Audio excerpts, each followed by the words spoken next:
Oke,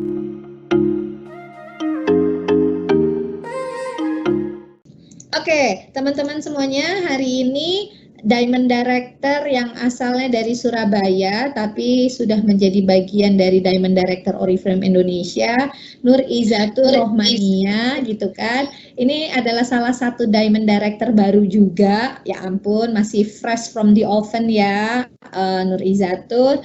Terus kalau Ca bilang adalah 3 tips jitu ala Nur Izatur Rohmania ya teman-teman. Yang pertama adalah yakin dan cinta Oriflame, yang kedua Sarpio, yang ketiga berteman dengan tim ya.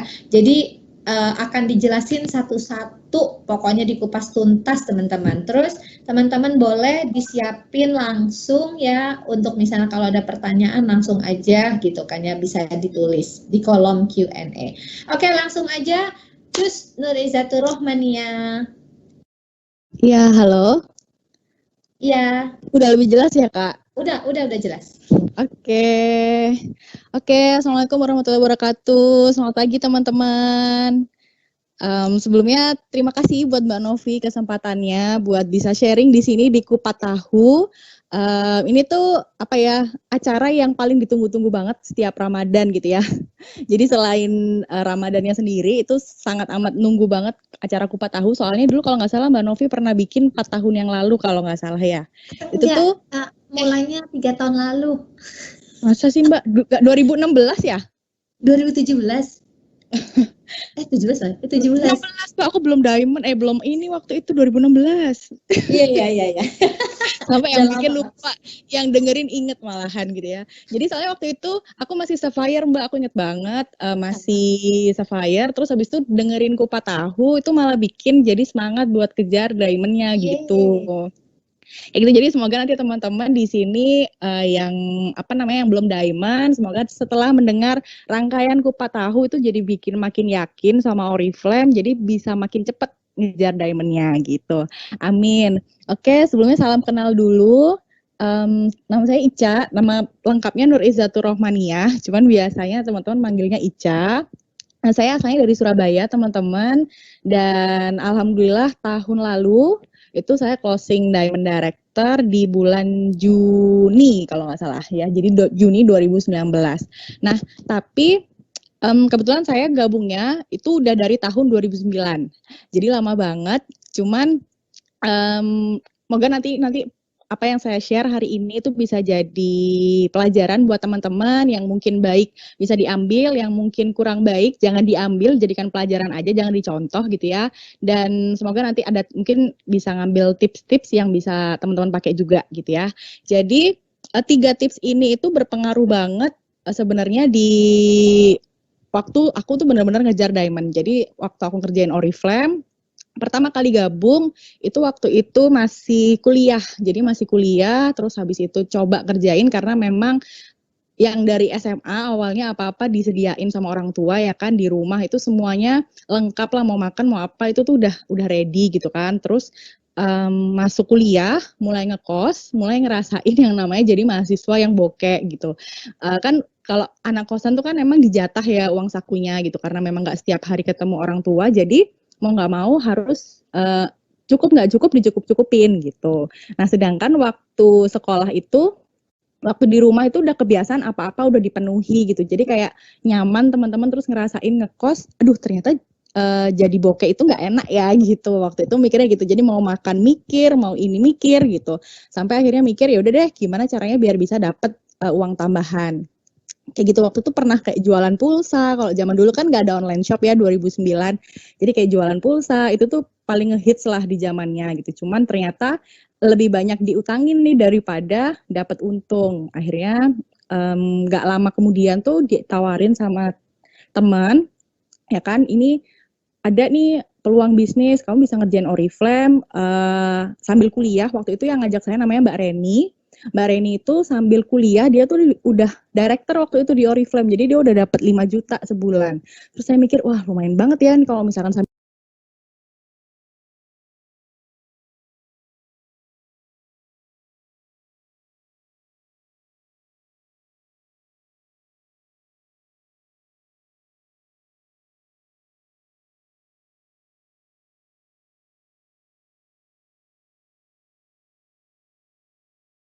sambil kuliah bisa dapat 5 juta kayak gitu.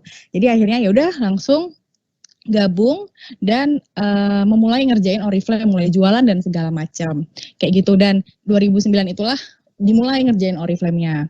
Nah, tapi diamond-nya memang baru tahun 2019 karena memang teman-teman kalau misalkan saya boleh apa ya istilahnya ngebagi dua, saya itu ngebagi 2 fase saya ngerjain Oriflame.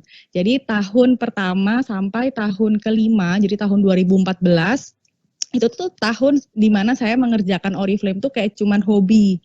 Jadi kalau hobi itu kan ya pokoknya happy-happyan aja, nggak bener-bener ngejar duitnya banget, nggak bener-bener ngejar masa depan lah pokoknya. Jadi kayak ada hobi aja waktu kuliah. Kalau misalkan ada jam kosong dipakai ngerjain Oriflame.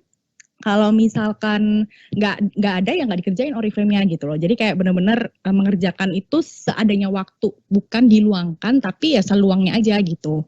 Jadi tapi ya lumayan hasilnya teman-teman. Jadi di tahun itu sampai 2014 itu saya 2011 SM, terus 2012-nya saya director gitu. Jadi meskipun ngaco gitu ya jam kerjanya dan segala macam, modal semangat itu alhamdulillah bisa director waktu itu.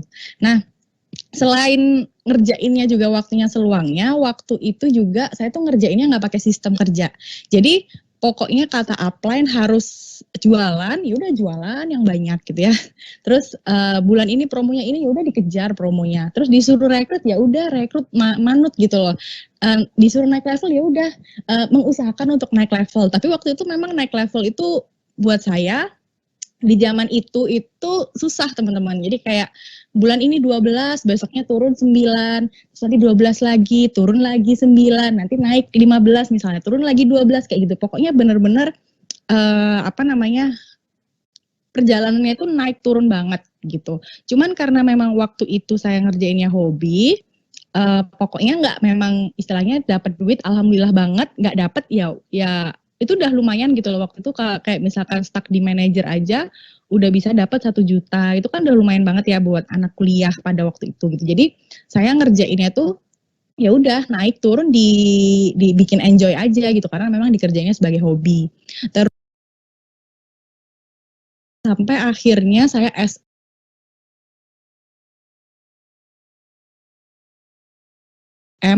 dan saya SM itu pun bukan karena saya butuh duit teman-teman, tapi besoknya itu ada kayak mega explore gitu di Surabaya. Jadi saya ingat banget itu Oktober ada mega explore.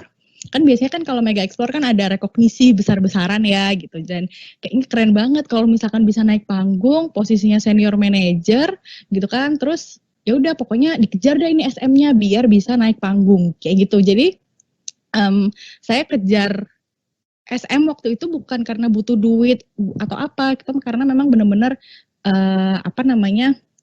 pengen rekognisi aja gitu. Terus ngejar director pun juga kayak gitu, waktu itu nggak bener-bener yang pengen director gitu, enggak, cuman karena nggak mau rekualifikasi, malu sama downline gitu kan. Kalau mau SM ke director itu kan harus 6 kali dalam 12 bulan kan. Nah itu tuh udah beberapa kali bolong, jadi kayak ini nggak boleh bolong nih, malu banget nih kalau sampai harus ngulang lagi gitu. Jadi sebenarnya saya itu di masa-masa itu di 2009 itu sampai 2014 saya itu 2013 saya tuh ngerjainnya itu ngasal aja gitu. Pokoknya benar-benar yang ya pokoknya aku happy, aku kerjain Oriflame-nya kayak gitu. Tapi benar-benar dikejar bonus butuh duitnya memang, tapi nggak yang istilahnya nggak yang diseriusin kayak gitu. Nah terus itu ya, jadi itu kayak fase pertama saya, dan bonus waktu itu mentok 7 juta aja. Itu udah paling mentok, jedok, notok gitu ya kalau orang Jawa bilang. 5 tahun ngerjain Oriflame itu mentok penghasilan saya 7 juta teman-teman.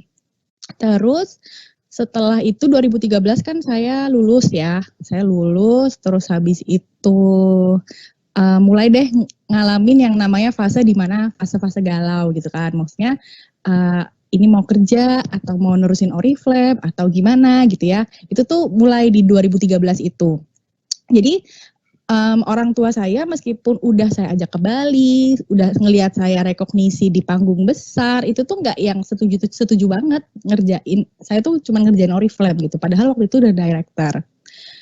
orang tua saya juga waktu itu udah tahu gala dinernya, udah tahu director seminar apa istilahnya, udah tahu kalau di inep di apa ya istilahnya, dikasih fasilitas segitunya sama Oriflame, tapi buat mereka Oriflame ini tidak menjanjikan kayak gitu. Jadi ya udah buat mereka ya udah itu kan kemarin hobimu aja waktu kuliah sambil ngisi waktu luang sambil Oriflame-an, tapi jangan deh kamu itu lulus kuliah cuman ngerjain Oriflame aja gitu. Orang tua saya tuh mikirnya kayak gitu teman-teman. Apalagi kayak dikomporin lagi sama saudara gitu bilang, jangan mau dong Ica Oriflame-an aja, nanti tuh nggak ada masa depannya kayak gitu-gitu loh. Jadi kayak bener-bener yang dikomporin banget kayak gitu sama orang-orang yang apa namanya nggak mengerti Oriflame juga kayak gitu. Nah, udah kan mulai di situ tuh udah mulai galau, udah mulai yang aduh gimana nih dilanjut nggak ya gitu. Itu karena orang-orang terdekat juga nggak setuju. Kedua, waktu itu apalagi saya udah bertahun-tahun itu nggak naik level kayak gitu. Jadi kayak jangankan mau cetak SM ya, nyetak manajer aja itu kayak susah banget waktu itu gitu loh. Jadi kayak di zaman itu tuh saya mau nyetak senior manager aja itu susah banget. Apalagi boro-boro mau kejar ke gold director, ke senior gold, apalagi ke diamond itu kayaknya jauh banget kayaknya waktu itu gitu ya. Apalagi ditambah kebetulan saya itu nggak punya upline diamond teman-teman. Jadi kayak mungkin teman-teman sekarang yang udah punya diamond gitu ya, di tim yang udah ada diamondnya itu kayak harus bersyukur banget karena diamond kalian itulah yang nantinya akan bisa ngasih tahu jalan ke kalian. Ini harus ke kanan, ini harus ke kiri, ini harus maju, ini harus berhenti. Jadi istilahnya diamond tuh kan orang yang udah nyampe di posisi itu dulu ya. Jadi mereka bisa ngasih tahu nih jalannya lewat mana kayak gitu. Nah, saya waktu itu nggak punya teman-teman yang kayak gitu. Jadi saya sama upline saya yang Mbak Reni itu kita nggak punya upline diamond lagi, upline gold, SGD, sapphire, diamond itu udah nggak fokus lagi ngerjain Oriflame-nya.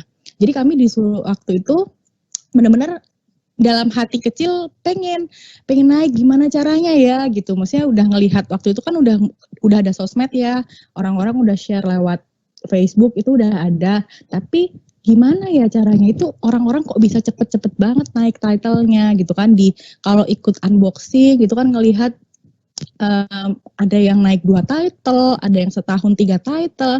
Aduh kok bisa ya gitu. Padahal saya itu mentok di situ-situ aja teman-teman. Padahal ya saya rekrut, padahal saya follow up, padahal saya juga bikin home sharing, saya bikin training kayak gitu loh. Jadi kayak ngerasa yang kok mentok di sini-sini aja ya gitu. Mungkin ada nggak sih teman-teman di sini yang merasakan hal yang sama, kayak ngerasa yang aku tuh udah rekrut loh, aku tuh udah follow up loh, aku tuh udah ngajarin tim loh, tapi kok nggak naik-naik level sih gitu. Pasti mungkin teman-teman juga ada yang merasakan hal yang sama. Dan itu kejadian di saya, dan itu bikin galau banget di tahun 2013 itu. Ini 2013 ke 2014 itu kayak masa krisisnya saya gitu ya, ngerasa kayak ini bener nggak ya Oriflame ini bisa dikerjain, bener nggak ya Oriflame ini bisa jadi masa depan saya, itu kayak gitu. Jadi bener-bener yang nggak yakin karena pertama orang tua nggak yakin, yang kedua saya sendiri nggak yakin karena nggak ada, selama ini tuh nggak pernah naik level lagi. Ya kan, pernah punya split out pun habis itu split outnya turun kayak gitu. Terus habis itu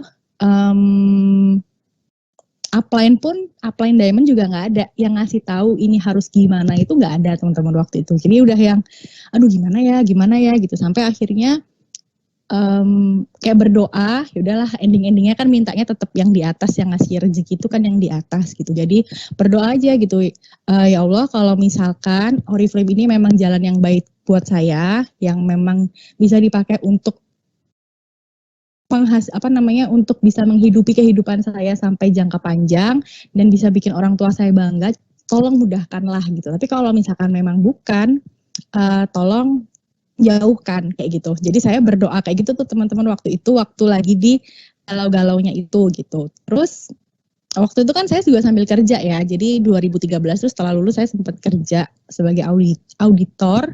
Jadi sempat ngaudit gitu. Terus di tahun-tahun itulah justru saat saya kerja itu saya tahu bahwa saya ini ngerjain Oriflame itu ngawur kerjainnya.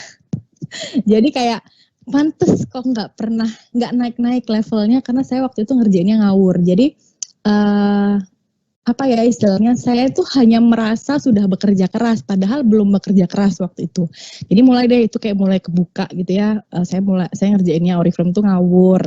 Terus habis itu karena nggak punya jam kerja, sedangkan orang kerja itu kan harusnya ada jam kerja ya dari jam sekian sampai jam sekian, jelas gitu loh jam kerjanya. Terus to-do list-nya harian tuh harus jelas juga. Nah, itu kan saya ngelihatnya waktu saya ngantor ya, saya jadi auditor itu tahu kalau misalkan oh ya orang kerja tuh harus pakai data, harus gini pokoknya mulai merasa bahwa oh selama ini tuh sebenarnya aku hanya merasa kerja keras tapi belum kerja keras banget gitu. Kayak orang tuh kayak merasa cantik padahal nggak cantik gitu loh teman-teman. Nah itu yang saya alami waktu itu. Lalu udah mulai ngerti oke, ternyata yang bikin aku itu apa ya istilahnya nggak naik levelnya karena aku sendiri udah bukan karena Oriflame, itu yang paling penting pertama. Jadi apa ya caraku meyakinkan diri waktu itu kayak gitu. Terus kedua, karena kebetulan aku orang finance, aku tuh memilih Oriflame itu setelah kayak baca-baca laporannya Oriflame teman-teman. Jadi Oriflame itu di website resminya yang website induknya oriflame.com itu kan kayak ada laporan keuangannya perusahaan gitu kan. Nah itu saya baca teman-teman, saya ngelihat perusahaan itu sehat atau enggak. Itu bukan dari omongan upline, bukan dari omongan manajemen, tapi saya baca laporan keuangan. Karena saya tahu perusahaan yang bergengsi pun belum tentu sehat. Kayak gitu kan, saya baca Oriflame apa ya gitu. Apa segala macam, ternyata ini perusahaan bagus banget gitu loh. Maksudnya sehat banget. Pokoknya dari segala ininya bagus lah gitu. Jadi oke, ini perusahaan bisa dijadikan tempat untuk pilihan berkarir yang baik karena perusahaannya emang bagus kayak gitu. Terus jadi saya baca-baca itu udah makin yakin ngerjain Oriflame. Oke, berarti selama ini aku yang salah, bukan Oriflame yang salah. Dan ternyata perusahaannya bagus, makin yakin teman-teman. Terus dan terakhir ternyata waktu itu ketemu deh sama upline yang bisa bantu kayak gitu. Upline yang bisa bantu waktu itu Pak Beni itu pindah ke Surabaya dari Semarang kalau nggak salah. Terus mungkin sugesti ya gitu karena waktu itu pernah ada gold member kalau nggak salah, Mbak Novi pernah bikin juga. Itu ada salah satu diamond dari Semarang, Bu Hana kayaknya itu ngomong kalau misalkan dulu saya itu mencapai diamond itu dibantuin banget sama Pak Beni. Udah gitu kan langsung yang oh oke, ini Bapak pasti bisa bantuin saya kayak gitu. Jadi saya mikirnya waktu itu 2014 tuh saya bilang sama diri saya kayak gitu, saya pengen kejar diamond, saya coba buat deketin Pak Beni kayak gitu kan. Jadi dulu kan kalau director itu kan sama ASM ya, tapi saya itu waktu itu berani-beraninya nge-email AM gitu kan. Kalau sekarang senior business coach-nya gitu. Jadi Pak, saya minta tolong dong, saya ini pokoknya saya ceritain ke acara apa namanya, ceritain tentang saya gitu ya, saya sering gagal, saya gini, saya udah berusaha tapi nggak bisa kayak gitu-gitulah. Terus ya udah Pak Beni menyambut lah itu gitu ya. Udah yuk kita BPS gitu. Terus dari situlah teman-teman saya tahu bahwa saya ternyata benar-benar ngaco kerjanya kayak gitu. Jadi udah yang apa namanya? Udah yang selama ini tuh ngerjainnya tuh nggak sesuai gitu loh ya. Memang saya ngerjain, saya rekrut tapi nggak sesuai gitu. Nah udah mulai dari situ saya yakin pokoknya kita kalau misalkan mau berhasil itu harus yakin sama 3 teman-teman. Harus yakin sama perusahaannya yaitu Oriflame, saya harus yakin sama diri saya sendiri, dan yang ketiga saya harus yakin sama upline. Kayak gitu, orang yang apa namanya akan ngebantu saya ini tadi. Nah, saat 3 itu udah ketemu teman-teman, insya Allah jalannya akan jauh lebih gampang. Udah saya udah yakin sama ketiga-tiganya, udah saya jalan. Dan yang paling penting harus mau cinta sama Oriflame. Cinta itu, aku bilangnya itu bisa bilang kita harus apa ya istilahnya, harus menerima Oriflame itu sepaket antara baik dan buruknya. Kayak gitu. Jadi kayak istilahnya waktu itu saya udah kayak mikir, oke, kalau aku ngerjain Oriflame aku harus sadar bahwa ini perusahaan, ini pekerjaan yang mungkin akan diremehkan orang, aku mungkin akan menemui halangan ini gitu, kayak bener-bener yang udah yang oke, aku harus menerima itu gitu. Jadi kayak apa namanya, nggak boleh minta enak-enaknya aja, tapi harus tahu akan ada nggak enaknya nih, mungkin nanti aku diomelin downline, aku ditinggal downline, dibikin patah hati dan segala macam, itu harus aku terima kayak gitu. Dan udah itu titik pertama di tahun 2014 saya memutuskan oke, saya akan kejar diamond kayak gitu. Itu istilahnya fase pertama. Nah, tips ini itu kan memang tips untuk kejar diamond ya. Jadi tips untuk kalau mau teman-teman jadi senior manager atau director aja itu sebenarnya nggak perlu aneh-aneh, modal semangat aja udah bisa kayak gitu ya. Karena saya membuktikan bahwa saya cuma modal semangat hore-hore, itu saya bisa SM, saya bisa director. Tapi untuk diamond nggak bisa main-main teman-teman. Teman-teman harus benar-benar bekerja sesuai sistem kerja. Dan itulah di 2014 saya belajar tentang sistem kerja yaitu Sarpio yang sekarang ya juga ada di Sarpio 2.0 yang disediakan sama Oriflame. Nah, di 2014 saya benar-benar dikasih, saya sadar bahwa selama ini saya ngerjain itu cuman modal semangat dan nggak ada angkanya kayak gitu. Jadi kayak misalkan harus rekrut itu harus seberapa banyak, harus follow up itu harus kayak gimana follow up-nya kayak itu harus ada teman-teman. Jadi kayak orang itu kalau misalkan bikin nasi goreng, kalau kan kita pengen cetak SM itu biar bisa diduplikasi, apa kerja kita itu bisa diduplikasi sama downline biar dia itu bisa SM, kayak gitu kan. Nah jadi kalau diamond itu kan harus mencetak 6 kaki director.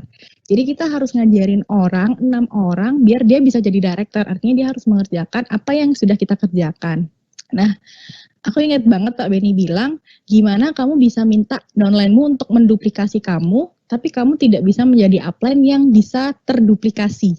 Maksudnya, aku bisa nih, misalnya contoh ya, aku bisa nih nasi goreng gitu ya. Tapi saat orang lain yang harus masak nasi goreng itu dengan enak, dia nggak bisa, karena aku tuh nggak kasih bumbunya.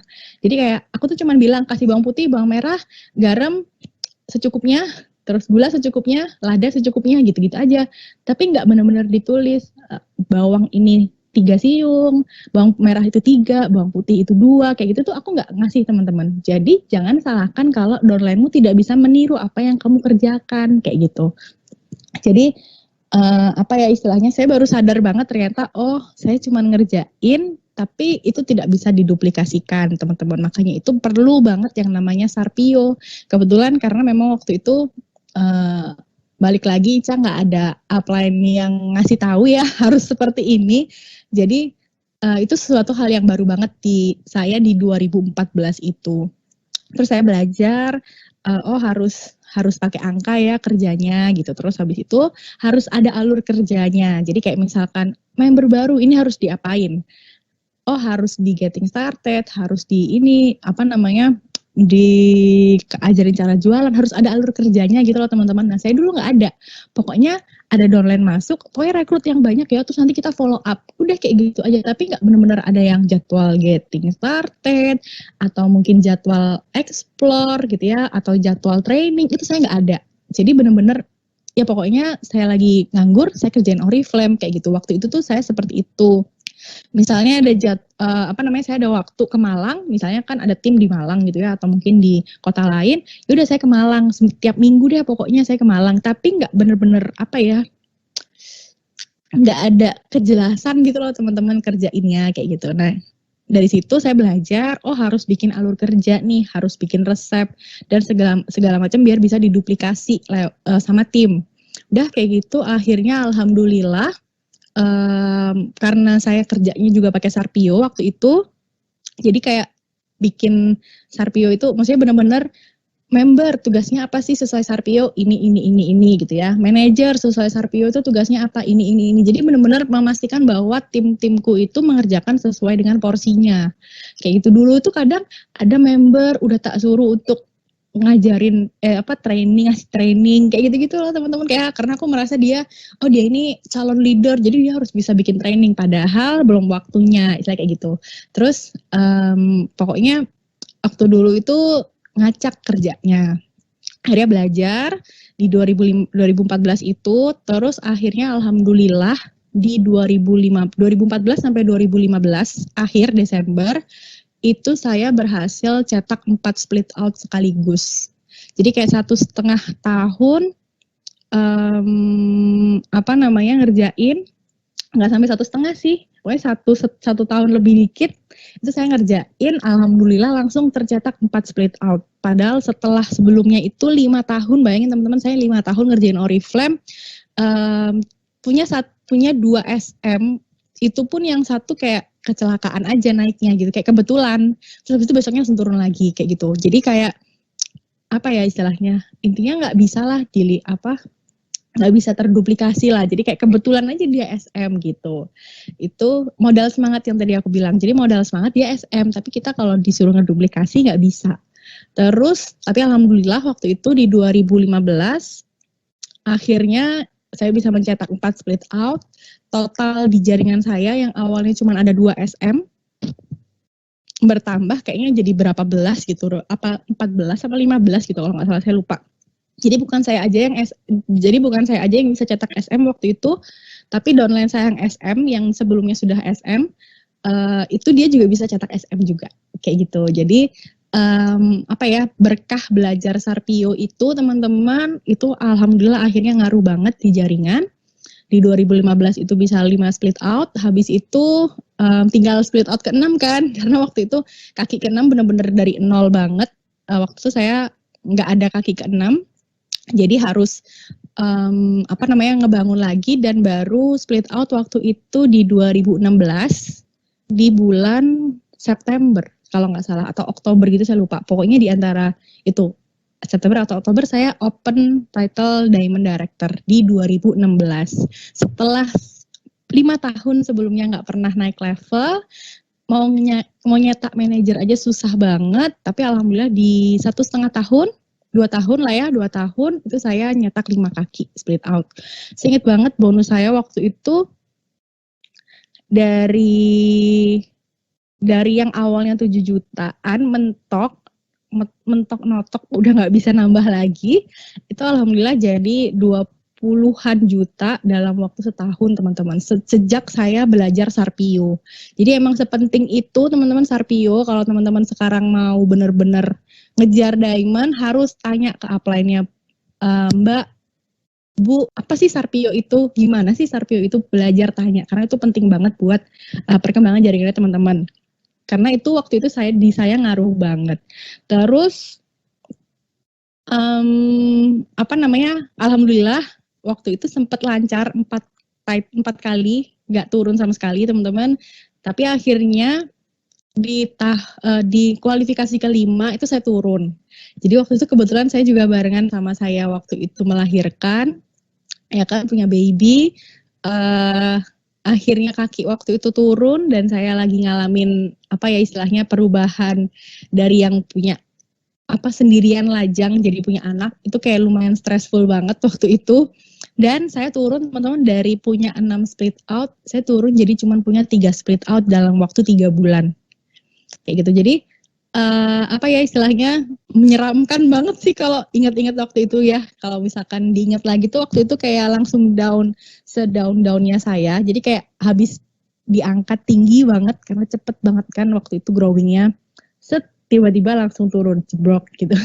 Jadi kayak langsung tinggal 3 split out. Dan ini tips ketiga ini yang paling ampuh di saya sampai akhirnya saya bisa mengembalikan kaki dan akhirnya closing diamond gitu ya, itu berteman sama tim. Jadi di 2017 saya turun banget. Saya waktu itu dulu banget waktu upline saya pernah aktif ya. Saya pernah punya waktu saya masih member itu saya punya upline aktif seorang Sapphire Director, tapi sekarang udah nggak aktif orangnya. Itu pernah cerita bahwa ngerjain Oriflame itu nanti kamu mencetak director, terus nanti kalau misalkan kamu udah punya director yang punya member yang banyak, kamu bisa santai aja menikmati passive income kayak gitu. Nah, itu yang lumayan yang tertempel kan, karena itu berkali-kali diomongin waktu saya masih member, itu tertempel terus di otak saya, dan itu yang bikin saya marah sama Oriflame, lebih tepatnya ya, marah sama ucapan upline saya dulu, kayak mana katanya kalau aku udah punya director yang banyak, aku akan menikmati passive income, yang aku akan menikmati semuanya tanpa dengan santai gitu kan. Ternyata mana kok malah turun kayak gitu loh. Jadi waktu itu kayak bener-bener yang mungkin karena turun akhirnya kayak menyalahkan siapa nih yang salah kayak gitu. Akhirnya istilahnya akhirnya saya kayak introspeksi lagi gitu ya, ternyata yang salah adalah mindset saya kayak gitu.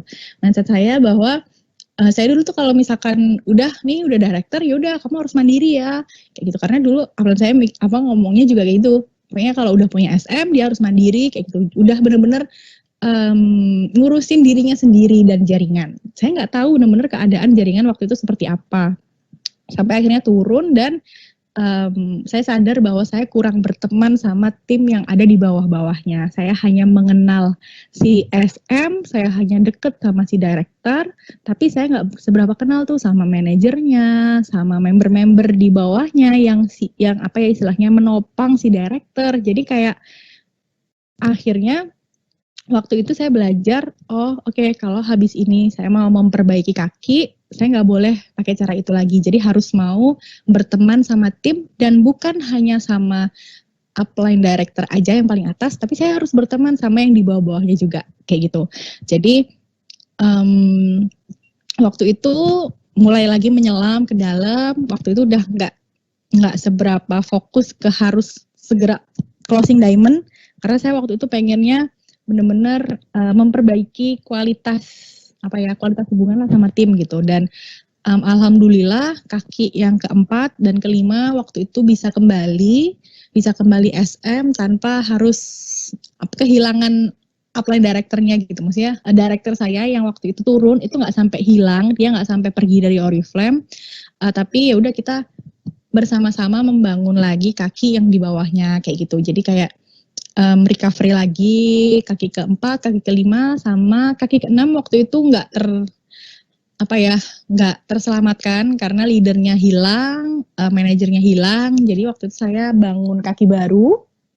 Jadi kaki 6 itu kaki yang saya bangun di tahun 2018-nya. Jadi 2017 akhir-akhir sampai 2018 dia baru SM di September 2019 kayak gitu. Jadi berteman sama tim itu penting banget teman-teman, karena itu kayak hal yang paling hal yang paling penting gitu di bisnis jaringan. Ini kan kita bisnis sama manusia ya, kita bekerja sama manusia, apalagi cewek itu bertemannya gampang, tapi musuhannya juga gampang banget, ya kan? Kayak diuji pakai gosip dikit aja itu udah bikin musuhan satu sama lain. Tapi ya diajak makan sambil ngegosip dikit juga udah jadi teman kayak gitu. Intinya kayak istilahnya nggak bisa dihindari kalau kita ini juga berbisnis bersama manusia, yang artinya kalau kamu pengen langgeng, pengen terus baik hubungan bisnisnya, itu juga harus baik juga hubungan antar personalnya kayak gitu. Jadi waktu itu saya ngerasa banget bahwa berteman sama tim ini hal yang sangat penting, dan bukan hanya dengan upline-nya tapi juga tim-tim yang ada di bawahnya. Jadi kalau misalkan kita berteman saat dia down, dia nggak pergi kayak gitu, dia akan mau diajak untuk membangun kembali. Saya nggak bayangin, saya memang kebetulan waktu itu nggak seberapa dekat ya sama kaki ke-6 ya, sama director kaki ke-6 tuh saya nggak seberapa dekat, saya nggak terlalu seberapa berteman sama dia. Jadi saat dia pergi, ya udah saya kayak nggak bisa meraih lagi gitu loh. Maksudnya saya nggak bisa ngajak dia untuk ayo kita berjuang bareng yuk, itu udah nggak bisa di kaki ke-6 kayak gitu. Beda sama kaki ke-4 sama kaki ke-5, waktu itu memang kita satu kota, terus habis itu kita deket ya, sering ngobrol, sering main kayak gitu-gitu loh teman-teman. Jadi sering ngadain acara bareng kan, acara komunitas bareng gitu, bikin explore bareng kayak gitu. Jadi deket secara personal, nggak cuman mengenal karena hanya kita Oriflame-an, tapi aku tahu dia ini siapa, pacarnya siapa, terus habis itu suaminya siapa kayak gitu kan, orang tuanya gimana itu aku tahu. Tapi yang kaki ke-6 itu aku nggak seberapa deket. Jadi saat dia jatuh turun, aku nggak bisa nyelamatin karena kita nggak deket secara personal kayak gitu. Dan dan akhirnya kaki itu kembali di September 2018, jadi lumayan jauh ya dari 2017 ke September 2018, dan akhirnya bisa closing diamond di Juni 2019 itu tadi, alhamdulillah. Dan itu lancar dan dengan kondisi yang jauh lebih baik dibandingkan tahun 2016 waktu pertama open diamond waktu itu ya teman-teman. Jadi waktu itu kaki istilahnya kalau dibandingkan dengan sekarang jumlah senior manager and up di timku yang waktu open pertama itu paling cuma berapa, nggak sampai 50 orang. Tapi sekarang itu alhamdulillah udah totalnya itu di tim udah lebih dari 100 orang, bahkan hampir 150 orang SMN up kayak gitu. Dan dan itu menurutku salah satunya berkat yang pertama Sarpio dan yang kedua itu berteman sama tim. Jadi kayak aku tuh selalu mengingatkan ke semua tim bahwa ayo kamu harus bisa make a friend sama calon leadermu. Kamu harus bisa deket sama mereka. Jangan cuma deket secara bisnis tapi harus benar-benar berteman sama mereka gitu. Waktu itu bahkan saya saya kayak bikin bikin kisi-kisi lah ya, bisa dibilang kayak gitu ya. Kamu kalau mau punya director yang punya SM yang punya SM yang langgeng, itu pilihannya adalah kamu deket sama dia, deket rumah orang yang nggak kenal tapi deket rumahnya bisa dijangkau, atau orang yang jauh tapi kamu kenal. Pilihannya cuma 2 itu. Jadi kalau orang yang nggak kenal, rumahnya jauh, itu agak sulit untuk dipertahankan biasanya kayak gitu. Dan itu jadi rata-rata timku memang rata-rata itu sih. Jadi ngerekrutnya orang yang dikenal atau orang yang rumahnya dekat. Kalau memang nggak dikenal, mereka cari yang rumahnya dekat. Jadi kayak misalkan kalau harus rekrut, saya rumahnya di Surabaya gitu ya, berarti saya harus cari rekrutan itu orang-orang yang di daerah Surabaya atau sekitarnya, pokoknya yang di Jatim. Lumayan menghindari tim-tim yang rumahnya jauh-jauh kayak gitu. Kalau saya pribadi kayak gitu. Jadi biar bukan cuman growing cepet tapi bisa langgeng kayak gitu sih. Dan itu diduplikasi sama tim-tim. Jadi kalau misalkan dia rumahnya di Malang, berarti dia harus cari rekrutan itu temen ya orang-orang Malang. Misalnya dia cari di Instagram, dia mau berteman dari orang yang di Instagram. Dia cari kuliner Malang gitu ya. Ya udah itu dia pasti kan orang-orang Malang semua tuh rata-rata di situ kayak gitu. Jadi dekat atau orang yang kamu kenal. Misalnya dia jauh, kayak saya punya director yang kelima itu dia di Batam, saya di Surabaya, tapi dia teman gitu loh, maksudnya teman kuliah, jadi dekat gitu. Jadi akhirnya ya tetap bisa langgeng alhamdulillah sampai sekarang. Gitu sih. Jadi 3 hal ini yang paling berpengaruh di saya teman-teman waktu itu. Jadi yakin dulu kalau aku pasti bisa jadi diamond. Aku yakin sama Oriflame kalau Oriflame ini bisa mengantarku untuk bisa punya kehidupan yang lebih baik. Aku yakin sama upline-ku yang bisa ngasih jalan untuk menuju ke diamond itu, dan aku yakin sama diriku sendiri kayak gitu, yakin kalau aku tuh pasti bisa. Kemarin aku gagal itu karena aku yang salah nih gitu, tapi sekarang kalau aku mau berhasil aku harus pakai cara yang benar kayak gitu. Terus kedua, Sarpio belajar untuk duplikasi, harus benar-benar toolsnya jelas, angkanya jelas, resepnya jelas, dan yang ketiga harus mau berteman sama tim biar bisa langgeng bisnisnya, nggak cuma sebulan 2 bulan tapi bisa lama ngerjainnya bareng-bareng kayak gitu. Gitu sih Mbak Nov. Kalau dari aku kelihatan banget ya kamu akhirnya berhasil menjadi Diamond Director ya. Ya, alhamdulillah. Cak, kalau nggak salah ingat ya, kamu tuh bukannya offline banget ya, Cak? Iya, awalnya tuh offline banget memang. Jadi baru belajar online itu 2014 itu. Jadi kan waktu itu kan leader-leader Oriflame udah pada online ya Mbak. Cuman aku tuh nggak tahu harus belajar kemana. Sampai akhirnya ya udah harus ngikut kayak seminar, bukan seminar sih, training Facebook marketing. Jadi dibela-belain training di luar non Oriflame. Itu tuh orang non Oriflame yang bikin berapa ya waktu itu ya, hampir 1 juta kalau nggak salah bayarnya. Jadi hanya untuk belajar Facebook marketing, gimana sih caranya Facebook marketing itu kayak gitu. Jadi kayak karena memang nggak ada yang ini kan, maksudnya kan memang ngikut leader update status, tapi kok nggak ada hasilnya, ya udah update status gitu. Akhirnya belajar Facebook marketing, baru deh, oh ternyata harus gini, baru di situ kan langsung diduplikasi ke tim. Ya udah itu 2015 itu yang baru growing jaringannya. Gitu. Berarti memang kamu benar-benar menginvestasikan diri kamu sendiri ya? Benar, karena aku ngerasa aku kan udah nggak ada istilahnya kayak upline tertinggi kan gitu kan istilahnya. Kalau bukan kita yang cari ilmu ya terus tim kita tuh mau dapat ilmu dari mana kayak gitu kan, istilahnya kayak gitu. Jadi kayak kita ini tekonya sebagai upline itu kan teko.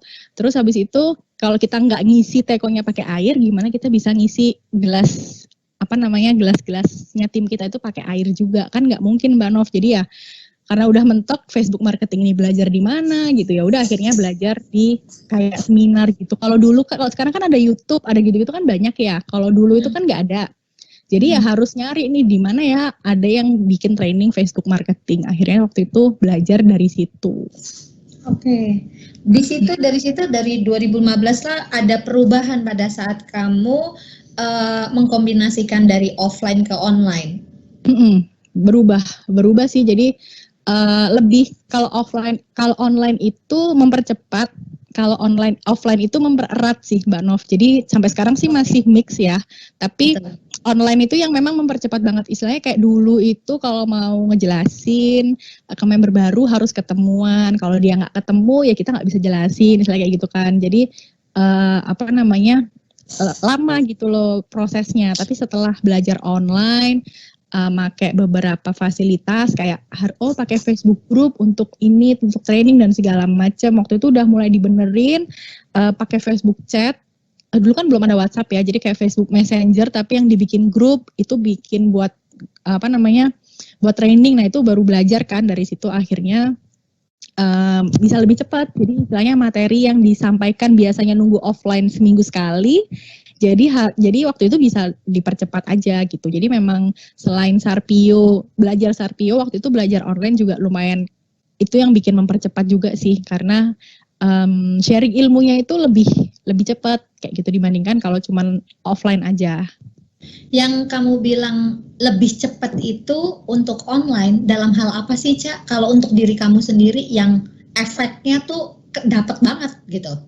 Merekrut Mbak Nov. Jadi dulu itu paling ngaruh sih ya mungkin merekrut itu. Kalau dulu tuh waktu sebelum mengenal Sarpio dan sebelum mengenal online, waktu itu saya rekrut itu asal. Pokoknya saya daftarin orang, entah jumlahnya pas atau enggak, sesuai target atau enggak, pokoknya kan saya udah rekrut gitu. Jadi enggak benar-benar dihitung sehari harus, sebulan harus rekrut 10 misalnya atau 15, itu enggak. Pokoknya yang penting aku merekrut orang bulan ini, kayak gitu.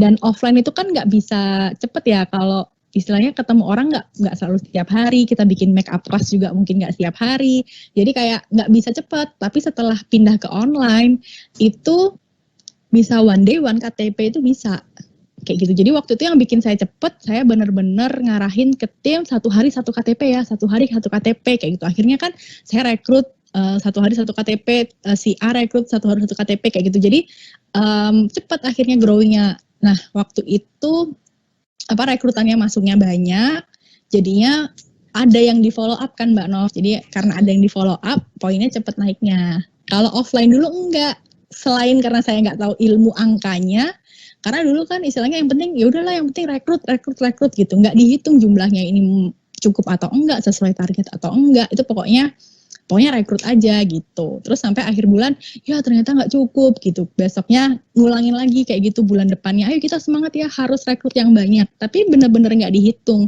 Oh harusnya kurang nih, harusnya nih kamu 50, tapi kamu cuma 35 bisa kayak gitu. Itu nggak benar-benar dievaluasi yang seperti itu gitu.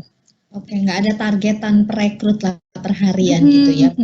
Ya waktu pada saat kamu dulu gitu kan. Ya. Jadi tapi yang benar-benar efeknya yang dapat banget di kamu itu, yang kamu bilang cepat itu adalah dalam hal online yang kamu kerjakan, perubahan dari offline itu adalah merekrutnya itu ya Cak ya.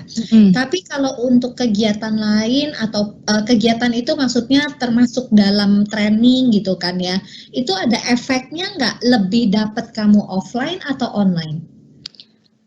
Kalau misalkan training sebenarnya online atau offline-nya itu sebenarnya lebih kalau aku bilang itu biasanya kalau sama tim itu lebih kita tahu dia pasti memperhatikan itu saat offline. Jadi aku tuh Mbak Nov punya setiap tahun itu punya training yang modelnya itu kayak les. Jadi lesnya itu 2 bulan, kayak les istilahnya les pintar. Jadi istilahnya Jadi istilahnya itu kalau misalkan les untuk member gitu ya, 2 bulan dia harus datang, ya kayak bimbel gitulah, dia harus datang, dia akan mendapat materi yang berurutan, jadi mulai dari basic Oriflame, cara jualan, cara branding, nah itu tuh 8 minggu dia kayak dapat materi yang berurutan dan kayak kita tuh kalau kamu ngikutin ini kamu pasti dalam 2 atau 3 bulan tuh jadi manajer, misalnya kayak gitu. Jadi bener-bener yang kita kayak kasih istilahnya apa ya, paket les gitu ya. Gitu. Jadi itu untuk manajer, untuk core team ada sendiri, untuk manajer ada sendiri kayak gitu. Dan baru ini aku mulai bikin yang SM training, tapi itu 3 bulan sekali kalau SM training. Dan itu lumayan berpengaruh sih kayak di timku. Jadi salah satu timku yang sekarang juga growing itu dulu pernah, saya inget banget, itu 2017 ya, aku tuh mulai bikin. Jadi dia tuh kayak jauh-jauh, jadi tim yang jauh-jauh kayak dari Ngawi, dari Jombang, dari Ponorogo itu datang Mbak ke Surabaya buat ikut training yang 8 minggu itu. Jadi dia nggak boleh bolos hanya maksimal 2 kali dan kamu harus ikutin ini. Dan karena memang materinya nyambung ya, jadi dia harus ikut. Jadi kayak apa ya, jadi akhirnya dia itu mendapat materi itu utuh dan cepat growing-nya. Sekarang dia udah punya banyak banget pasukan SM di situ karena waktu itu sempat ikut training itu kayak gitu. Jadi training offline itu bikin orang lebih cepat nangkep sebenarnya kayak materi itu gitu. Tapi online itu yang bikin mempercepat kita rekrutnya, follow up-nya itu kan cepat lewat online kayak gitu. Cuman kalau materi emang sih di tim itu akhirnya lewat offline itu lebih cepat nyambung kayak gitu. Jadi kayak dia itu kan fokus kan di situ kan. Kalau online kan kadang dia WhatsApp training sambil nonton YouTube, sambil scroll Instagram gitu kan. Jadi kayak nggak efektif. Kalau sekarang kalau memang mau offline training harus pakai yang apa namanya, kayak aku sih menyarankan video call kayak gitu yang memang kelihatan wajahnya biar apa ya istilahnya kelihatan kalau dia hadir. Iya, benar. Jadi dia nggak bisa sambil apa gitu. Konan gitu. Kalau berarti yang memang berarti kamu sekarang ini 50-50. Maksudnya adalah mengerjakannya adalah offline dan online ini sejalan gitu aja atau lebih akhirnya enggak sih. condong Online lebih kebanyakan online sih Mbak. Sebenarnya offline hanya untuk training. Hanya untuk training aja, tapi selain training aku offline. Jadi kayak GS tuh juga online.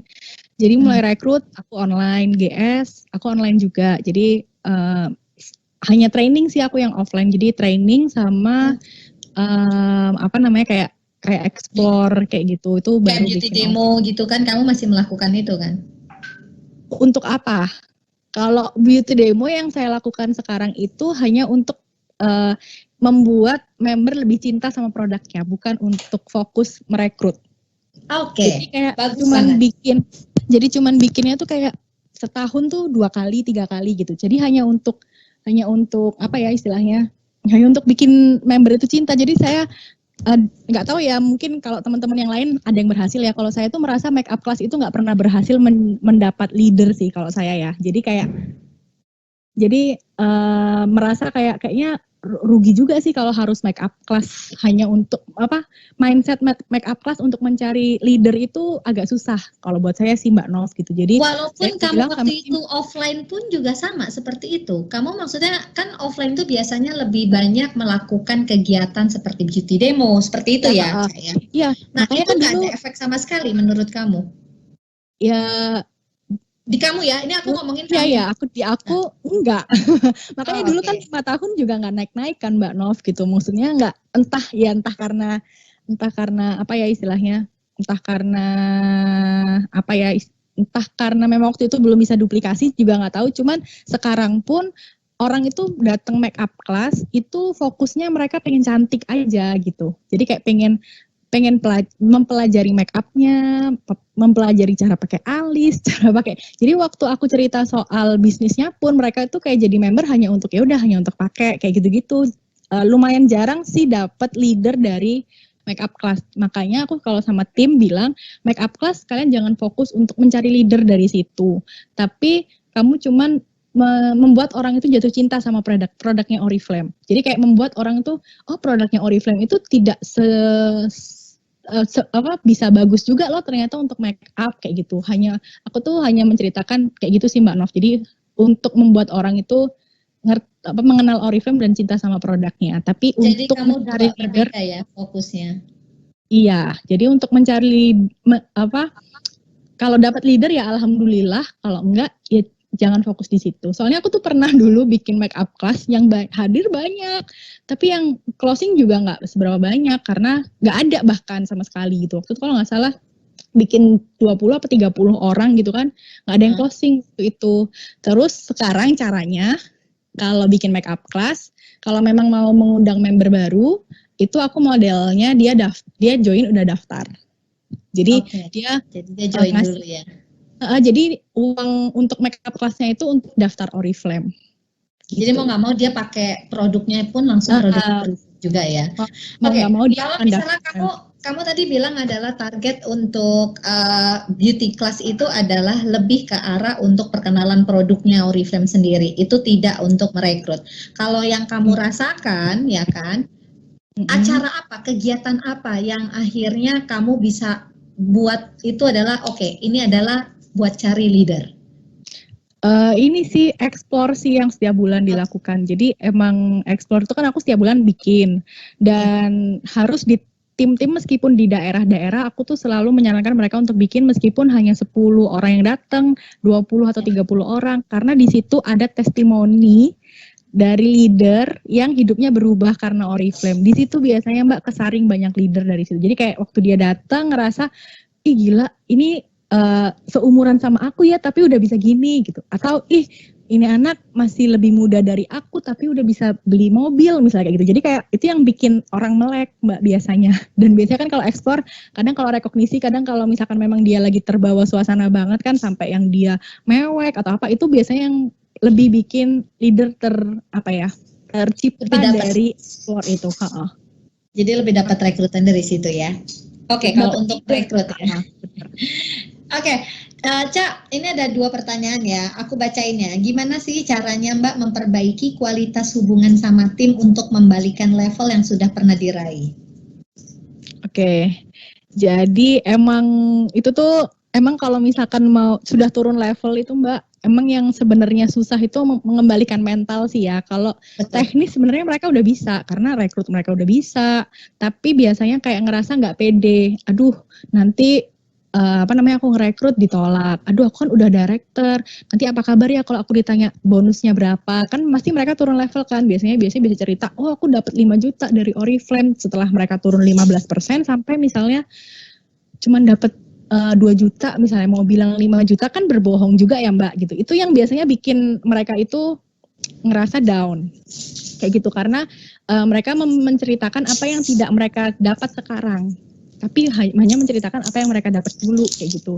Nah, terus yang biasanya aku sarankan biar mereka jadi pede lagi, aku selalu bilang downline-mu yang baru atau non-member itu nggak tahu kamu turun kayak gitu. Jadi kayak aku selalu yang ngomong kayak gitu, mereka tuh nggak tahu kamu turun. Yang mereka tahu adalah misalnya nih, aku punya misalnya Mbak Novi deh, kamu adalah Mbak Novi yang seorang director, kamu adalah Mbak Novi yang orderan Oriflame-nya banyak, kamu adalah Mbak Novi yang punya tim yang banyak, itu yang non-member tahu gitu. Mereka nggak tahu sekarang kamu tuh turun level ke 12%, 15%, 18%, mereka nggak tahu. Jadi istilahnya kayak membuat mereka, ya udah nggak apa-apa gitu, kamu turun, orang nggak akan tahu kok kamu turun, kayak gitu. Jadi itu pertama sih, dan yang kedua aku tuh berusaha untuk mencarikan core team lagi buat dia. Karena orang nggak pede itu mau ngomong untuk membuat orang tertarik itu juga nggak bisa Mbak Nov. Maksudnya yang bikin orang akhirnya tertarik jadi core team kita kan karena kitanya itu menggebu-gebu gitu ya. Oh ayo Oriflame tuh keren loh gini. Sedangkan orang yang pernah turun level kan pernah dalam hati, dalam mulut dia bilang, ya Oriflame tuh keren loh gini. Tapi dalam hati dia bilang, tapi aku turun level, tapi aku tuh gini, Oriflame tuh bikin aku gini. Nah itu kan pasti ada lah sedikit banyak. Jadi aku harus bantu, aku berusaha untuk membantu dia sampai di titik dia udah pede sama dirinya sendiri. Udah kalau udah pede, director istilahnya yang turun level itu pasti gampang naiknya. Gampang balik lagi ya berarti ya. Jadi harus berteman lagi sih sama bawahnya. Makanya memang berteman sama tim itu penting. Kalau misalnya tadi yang kamu jelasin gitu kan, ya yang kayak contohnya tadi, oke, Novi itu yang teman-teman tahu kan misalnya jago untuk jualan atau jago untuk memberikan training gitu kan, mereka nggak ada yang tahu kalau misalnya aku turun level misalnya kayak gitu, berarti itu sama aja nggak jujur dong, Ca. Sebenarnya harapannya itu apakah harus jujur nggak sih kalau misalnya baik itu kamu mau naik level ataupun turun level? Kalau untuk non-member kayaknya dia nggak harus tahu kalau kita lagi turun, kan istilahnya itu tuh aku pernah nanya sendiri ya Mbak Nov ke downline-ku yang jadi leg kedua, yang jadi SM yang kedua. Waktu itu dia tuh cepet, setelah aku belajar Sarpio, itu dia itu satu-satunya SM-ku yang jadi SM itu dalam kayak waktu 5 bulan aja. Padahal sebelum itu aku nyetak SM harus berbulan-bulan dan mengalami naik turun. Waktu itu dia tuh nggak pernah turun level, jadi selalu naik terus. Terus aku nanya, kamu kok percaya sih sama aku? Padahal waktu itu aku lagi turun loh. Dia tuh tak tanyain kayak gitu Mbak Nov. Dan dia bilang, aku nggak tahu loh kamu kalau turun, aku nggak tahu loh kamu kalau lagi stuck dan nggak pede. Yang aku tahu, Ica enak hidupnya di Oriflame, dapat 5 juta, karena waktu itu kan memang director tapi nggak naik-naik kan, jadi kayak ngerasa akunya nggak pede, tapi orang lain tuh nggak tahu Mbak Nov. Aku taunya Ica itu Oriflame enak, dia nggak harus ngantor dari pagi sampai malam, dia nggak harus dia nggak harus macet-macetan gitu kan, tapi dia bisa dapet tuh 5 juta sebulan, sedangkan aku yang setiap hari ngantor dapatnya UMR aja nggak sampai. Jadi itu yang mereka lihat, itu yang capros lihat, yang padahal kita ngerasanya kita lagi nggak pede, kayak gitu sih Mbak Nov. Tapi menurut kamu memang harus diomongin nggak sih sebenarnya, atau ada di level tertentu yang mesti diomongin? Ya di level tertentu aja. Istilahnya gini, kita jangan pernah berbohong. Kita nggak bisa bohong kalau aku dapat bonus 5 juta loh, itu nggak usah diperlihatkan. Tapi ya kan kita bisa kasih lihat, ini loh aku dapat orderan 100 poin cuma 2 hari. Nah itu kan meskipun director turun kan nggak bisa. Nah itu buat non-member itu tuh udah sebuah prestasi. Buat orang yang belum pernah 100 poin itu tuh udah suatu prestasi. Jadi aku selalu bilang, kasih lihat apa yang kamu bisa aja. Yang kamu nggak bisa, yang kamu lagi turun itu nggak usah diperlihatkan. Kayak gitu sih kalau aku. Jadi ya apa yang kamu bisa, itu yang kamu kasih lihat ke orang. Begitupun kalau ada manajer yang turun, kan dia pasti yang mikir, aduh aku turun level. Tapi buat member baru, kamu manajer itu kan biasanya kayak 100 poin kan bisa dalam waktu berapa hari gitu, nggak sampai seminggu kan. Ya. Itu tuh udah sebuah prestasi buat orang yang nggak pernah kenal Oriflame. Oke. Gitu sih. Ya. Baiklah, Ca, terus kalau misalnya sekarang ini juga soalnya nanya kan, mau cara hitungannya Ica gitu kan, yang kamu lakukan rekrut sama follow up setiap hari itu harus berapa? Yang kamu lakukan itu untuk kamu sama core team aja deh gitu kan, itu kamu menargetkannya berapa sih biasanya? Kalau aku biasanya untuk standar core team itu minimal biasanya 5 Mbak, itu sejelek-jeleknya harus dapat. Kalau bisa minimal 5 rekrutan, iya sejelek-jeleknya 5. Cuman biasanya kalau udah manager end up, itu mereka kayak sadar diri kalau 5 itu udah jelek banget. Jadi kalau saya lagi chatting, jadi per hari atau per bulan? Enggak, per bulan. Kalau core team, kan di Sarpio juga kan ngitungnya kan sehari berbicara ke 3 orang, dalam seminggu itu 5 ada 5 hari, berarti 15 hari sejelek-jeleknya 1 new member kan. Jadi untuk core team saya selalu menyarankannya 5, pokoknya minimal kamu 5 lah sebulan kayak gitu. Nggak pernah yang memaksakan dia harus yang 10, 20 itu enggak kalau core team Mbak. Tapi biasanya kalau manager end up, mereka tuh mulai sadar kalau rekrut 5 itu terlalu sedikit. Jadi kalau Mbak Novi mungkin, misalnya aku ngechat ke SM-ku, emang kamu rekrutnya berapa bulan ini, kok stuck, kok apa, kok lesu, kok turun, dikit sih Mbak, cuman 10. Jadi mereka merasa 10 itu udah dikit. Kayak gitu biasanya kalau SM end up itu 10 lebih sih, bisa 15 sampai 20 biasanya kalau teman-teman manajer sama SM. Tapi kalau core team biasanya 5. Pokoknya sejelek-jeleknya 5. Pokoknya minimal 5 untuk core team. Kalau manajer mereka kayak udah merasa bisa kan gitu kan. Karena sebenarnya apalagi 12% kalau yang kamu tadi jelasin Sarpio itu, mereka kan memang harusnya dari manajer 12% itu udah mini split out. Paling enggak mereka sudah mini leader, mereka udah harus punya tanggung jawab sendiri sebenarnya. Itu kan kuncinya sebenarnya. Ya memang sih benar itu, jadi harusnya lebih dari 5 orang ya. Oke, terakhir Ca, Kak, gimana sih nyikapin rasa cemburu lihat teman kita yang ternyata oriflamean sama orang padahal udah kita ajak sebelumnya? Ini pasti pernah terjadi dan dialamin setiap orang. Kalau kamu gimana, Cak? Kalau aku sih biasanya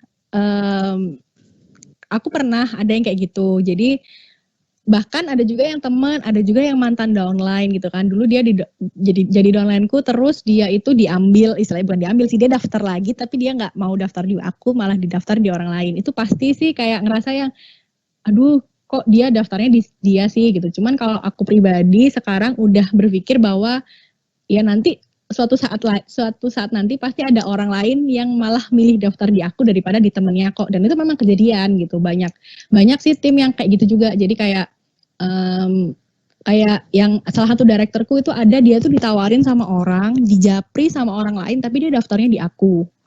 Kayak gitu. Jadi tuh itu juga pasti kejadian kok. Jadi nggak perlu khawatir. Kita doain aja teman kita yang di sana mungkin sama orang itu tadi dia bisa jadi jauh lebih berkembang kan. Kita juga nggak tahu gitu. Dan kita juga nanti pastinya bakalan dapat kok orang-orang yang mungkin ditawarinnya sama orang lain malah daftarnya di kita karena lebih percaya sama kita kayak gitu. Itu ada juga kok Mbak, pasti. Gitu. Seru banget, Cak, hari ini. Cak, kamu nggak merasa malu meninggalkan pekerjaan kamu sebagai auditor gitu kan? Orang kan kalau misalnya, lo kerja di mana? Ya nih gue auditor di salah satu perusahaan A, B gitu kan. Kayaknya wow banget gitu kan, auditor gitu kan. Terus tiba-tiba kalau misalnya sekarang ditanya, Cak lo ngapain gitu kan? Ya gue oriflamean gitu kan. Itu gimana, Cak? Pasti sih yang tadi aku bilang ya Mbak, ngerjain oriflame itu harus mau menerima lebih dan kurangnya gitu. Kurangnya ya salah satunya itu pasti dianggap nggak keren kerjaannya gitu. Cuman waktu itu yang aku pegang adalah aku pernah baca buku, kalau nggak salah bukunya Mary Riana deh. Di situ tuh ada tulisannya kalau kamu mau berkarir di suatu tempat, kamu lihat kamu lihat seniormu yang udah bekerja lebih dari 10 tahun di situ. Kalau hidupnya dia menyenangkan, itu adalah hidup yang kamu impikan. Kamu kerja di situ dan fokus di situ, tekun sampai kamu berhasil. Tapi kalau enggak, jangan di situ cari yang lain yang kamu lebih cocok. Jadi kayak lihat senior. Nah, waktu itu auditor itu memang keren ya dari luar gitu. Cuman harus keluar kota 3 hari nginep, ninggal anak, terus dia cerita ya ampun anakku ditinggal kayak gitu kan, jadi galau gitu kan mbak-mbaknya yang senior auditornya. Terus habis itu seorang auditor tuh kadang kalau lagi lembur tuh dia bisa sampai 24 jam di kantor kan Mbak gitu. Jadi untuk menyelesaikan gitu kayaknya aduh. Jadi seniorku tuh waktu itu bilang, aduh gimana ya anakku gitu. Jadi kayak yang, ya ampun kalau aku kerja di sini berarti nanti anakku akan bernasib yang sama kayak anak kakak-kakakku ini gitu ya.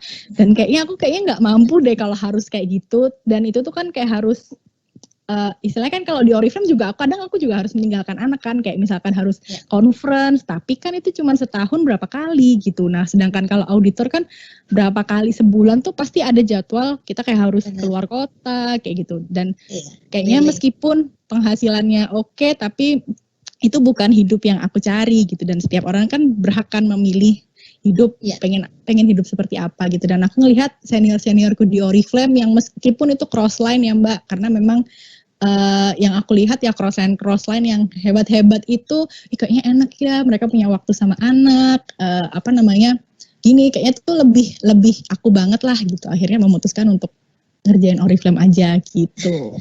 Tapi sekarang kamu penghasilannya udah lebih tinggi dong daripada auditor kamu. Alhamdulillah.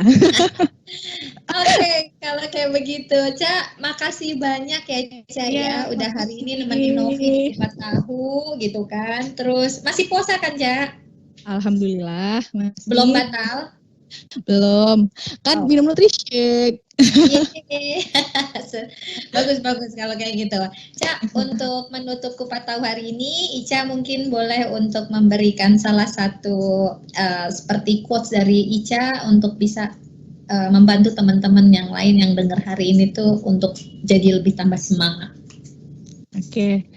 Kalau dari pengalaman aku pribadi selalu ngomong ke tim bahwa jangan sampai kamu gagal dan itu tuh membuat kamu ngerasa masa depanmu juga bakalan gagal gitu ya. Mungkin di sini orang kayak contoh nih kayak Bu Vonita yang cepet naik title-nya. Kalau di di Surabaya malah ada Mbak Cindy Silmina yang keren banget, kayaknya naik level tuh jos gitu ya, kayak nggak ada halangan gitu loh Mbak. Kamu jangan pernah merasa kamu tidak sehebat mereka, jadi kamu tidak bisa hebat kayak gitu. Jadi jangan merasa aku tuh nggak bisa diamond 2 tahun, nggak apa-apa, kamu nggak bisa kayak gitu. Yang penting jadilah versi yang terbaik buat dirimu sendiri. Kalau sekarang gagal, kalau sekarang stuck, sekarang turun level, bukan berarti kamu nggak akan bisa jadi diamond.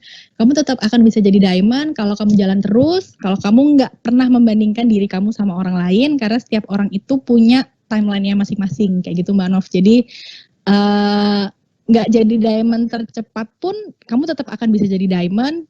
Kamu nggak apa ya istilahnya, nggak jadi diamond paling hebat pun kamu tetap akan bisa jadi diamond, karena jadi diamond di Oriflame itu bukan masalah cepet-cepetan, tapi masalah pantas nggak sih udah untuk punya amanah 6 director kayak gitu. Dan kalau kita pantas pasti kita akan jadi diamond kok, meskipun nggak secepat yang lain.